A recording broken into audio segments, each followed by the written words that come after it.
जय हिंद बच्चों, लेक्चर 6 के साथ हम जुड़ते हैं। जैसा कि हम अभी पढ़ रहे हैं उत्प्रेरण के सिद्धांत। आइए इसका दूसरा मेथड देखते हैं, जिसको हम कहते हैं अधिशोषण सिद्धांत। क्या कहते हैं? अधिशोषण सिद्धांत। अधिशोषण सिद्धांत इसको कहते हैं एडजॉर्प्शन थियरी। क्या कहते हैं? Adsorption theory.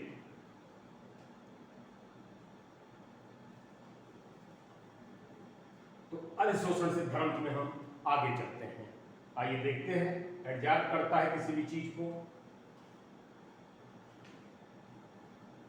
इसके बारे में सबसे पहले आप जान लें, ये विषमांगी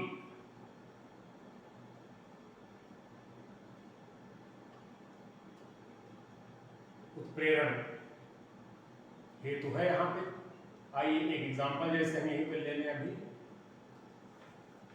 मान लीजिए 2H2 है, ऑक्सीजन है, इसमें प्लेटिनम हमारा एक है और ये बनाता है 2H2। देखिए विषमांगी उत्प्रेरण हेतु हमारा अधिशोषण सिद्धांत है। इसको खूब ध्यान से समझेंगे, कैसे कार्य करता है, बहुत इंपॉर्टेंट है, ध्यान रहे। इसमें 3 मुख्य प्रोसेस होते हैं। आइए मैं बताता हूं प्रोसेस जो इसमें मुख्य होते हैं उनको जरा समझें।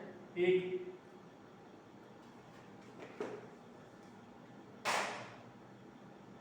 होता है विसरण,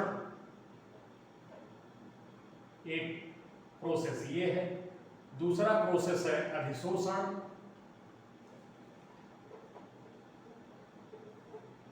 और तीसरा प्रोसेस है विशोषण।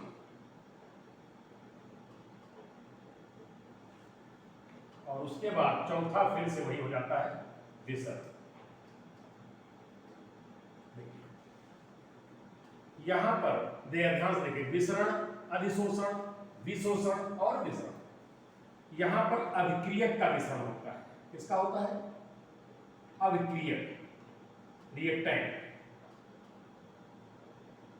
का विसरण होता है।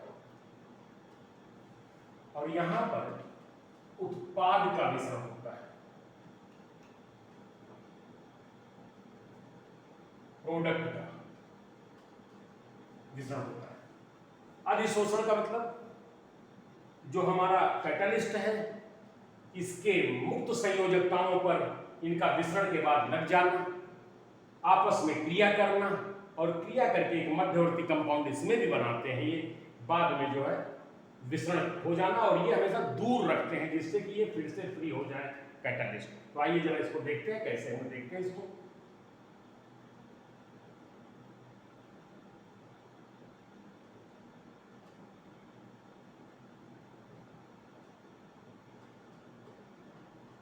ये हमारी जो है मुक्त संयोजकता है, किसकी? उत्प्रेरक की। यहां पर हमारे जो कैटलिस्ट है, जो रिएक्टेंट अभिक्रियक है, A है प्लस B है, ये यहां पर मान लीजिए लग गए। मुक्त संयोजकताएं हैं, ये दोनों यहां पर अटैच हो जाते हैं। यहां पर प्रक्रिया होगी अधिशोषण। अधिशोषण होने के बाद क्या होगा देखिए,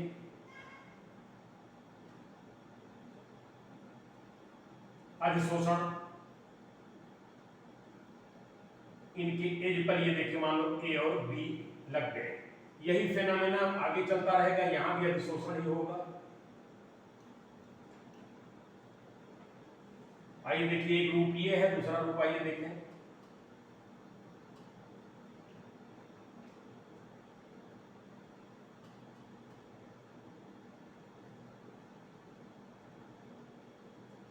A है और ये B है। तो देखिए अधिशोषण प्रक्रिया चल रही है। पहली फेज है यहाँ पे, दूसरी फेज है यहाँ पे। देखिए किस तरह से ये यहाँ पे जो हमारे रिएक्टेंट है इस पर लग जा रहे हैं। ध्यान से देखिए, हमारे ये कैटलिस्ट है, मान लीजिए प्लेटिनम है, यहाँ पर ये मान लीजिए H2 है और ये O2 है। ठीक है, तो इस प्रकार से ये यहाँ पर लग गए और इसके बाद इनका होता है विशोषण। विशोषण का मतलब सीधे विसरण हो जाएगा। फिर से हमारा जो ए है बी है ये हमारा प्रोडक्ट है, ध्यान से देखिए, और हमारा ये फिर से उत्प्रेरक हमको मिल जाएगा।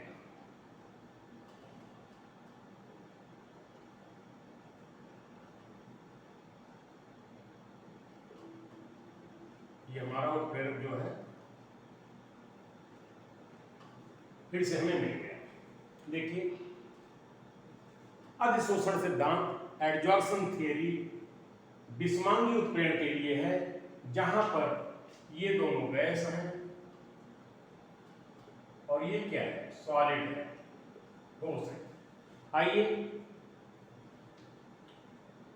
अधिशोषण सिद्धांत हमारे विषमांगी उत्प्रेरण के लिए है। विषमांगी उत्प्रेरण का मतलब यह है कि उत्प्रेरक की भौतिक अवस्था दोनों अलग अलग होती है। यहाँ पर उत्प्रेरक हमारा ठोस है और क्रिया कारक दोनों हमारे गैस हैं।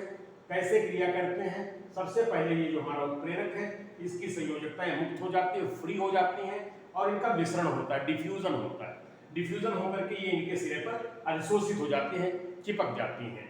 अधिशोषण होता है, एब्जॉर्ब कर ली जाती हैं ये, और उसके बाद ये जो है इस फॉर्म में आ जाते हैं। ये एक मध्यवर्ती यौगिक बन गया यहाँ पर भी, तो ये बहुत एक्टिव यौगिक होता है। उसके बाद फिर से विशोषण होता है, इसको रिजॉर्प्शन कहते हैं। ये बिल्कुल जो शोषित है बाहर निकल गए, और जब बाहर ये निकले उस स्थिति में ये इसको फिर से, ये जो हमारा उत्प्रेरक है इसको फिर से जो है फ्री करते हैं और ज़्यादा रिएक्शन करने के लिए, और ज़्यादा इनके जो रिएक्टेंट है इनको और ज़्यादा जोड़ने के लिए इनके यहाँ पर इसको फ्री करते हैं। और ये विशोषण करके जो विसरण यहाँ पर करते हैं, जो लास्ट स्टेज का विसरण है, इसका मतलब हमारे क्रियाफलक जो है काफ़ी दूर जा करके उत्प्रेरक से काफ़ी दूर चले जाते हैं और इस प्रकार से हमारा प्रोडक्ट बन जाता है और इस प्रकार से रिएक्शन भी तेज हो जाती है। तो इस प्रकार से देखें, अधिशोषण सिद्धांत में सीधे सीधे आप समझें, इस प्रक्रिया के अंतर्गत एक मध्यवर्ती कंपाउंड मिलता है जो कि अत्यंत सक्रिय होता है और सबसे पहले विसरण होता है अभिक्रियक का, उसके बाद अधिशोषण होता है इसका, फिर विशोषण होता है और फिर इसका विसरण दूर जाकर के हो जाता है। इस प्रकार से अधिशोषण सिद्धांत उत्प्रेरण का एक बहुत ही महत्वपूर्ण सिद्धांत है, जिसके अंतर्गत हम इसको देखते हैं कि हमारी जो उत्प्रेरक की क्रियाएं हैं ये होती रहती हैं। तो ठीक है, आगे बढ़ते हैं हम लोग, इसको देख लें। इसमें 4 चरण मैंने बताए, विसरण अभिक्रियक का, अधिशोषण, विशोषण और विसरण उत्पाद का। हमारा जो मुक्त संयोजक उत्प्रेरक है ये फिर से मुक्त संयोजक की स्थिति में आ जाता है और फिर से और इस पर जो है क्रिया कारक आकर के यहाँ से विसरण करके फिर से लग जाएंगे और रिएक्शन ये चलती रहेगी। तो ये हमारा है उत्प्रेरण का सिद्धांत, दूसरा अधिशोषण सिद्धांत।